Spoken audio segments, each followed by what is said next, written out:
Hey family, we're back. So what I'm gonna do now is I'm gonna take this piece of meat right here. I'm gonna chop this, cut it up into lines, and then I'm gonna try to square it as much as possible, and I'm gonna resubmerge it and salt. This is the sea salt that we use. Now you can get the sea salt in bulk, but this is just what we can get to. For right now, you have to make sure it's 100% pure sea salt with no additives. Some salts like to add baking soda and things like that. But I'm gonna take this, I'm gonna cut it like that, up in cubes, little as possible,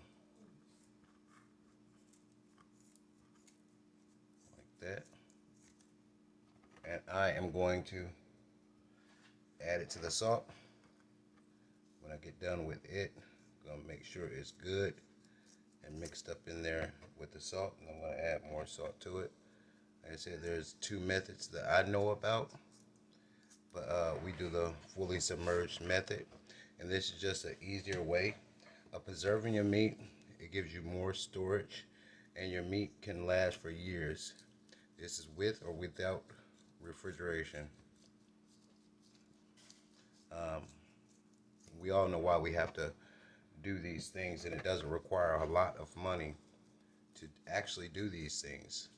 You're in a fixed income, if you're uh, doesn't matter, middle class, if you don't make as much money, you have a job, but you see how the economy is going and things are raising up, food is being increased, and we don't get as much money. This is just an easier way of preserving your meat. That's gonna help to sustain you and your family, like it's gonna help to sustain me and mine. Yes, indeed. So just cut it up like this. Nothing fancy. Just square it. A lot of people do the salt method, and then what they do is the salt box method. They'll take it, they'll let it set in salt, put it in a cool place. Some people like me and my daughter, we live in an apartment, so what we do is we put it back in the refrigerator and we let it set. This right here, it's been setting for more than, I would say, give or take, what, 2 months, Adriel? More than 2 months? No. About no more than 2 months? Or what would you say? Somewhere in between a month and 2 months. A month to 2 months. So we're gonna take this.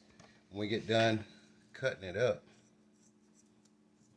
we're gonna put some more salt up in that salt box right there, and then we are going to put it back in the refrigerator and let it finish curing. And family, as we learn, we apply, and we grow together, I would like for you guys to share things that you've learned so we can all help one another out. We'll learn, we'll apply, and we'll grow together. And this can't do anything but help us in the future. You have a lot of videos out there where you see people doing this with tenderloin, and you see them doing it with ribs. Pretty much you could do it with any meat. It's a way to preserve your meat. But like I said, as me and my daughter learn and we apply, we're going to be trying to post it once a week. And hopefully you guys will send us things that you guys have picked up along the way. All right?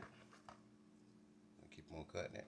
I have a lot to do, so what I'm going to do is I'll show you guys what I plan on doing. Cutting it. Just adding it to the salt box. Each time you add, just bury.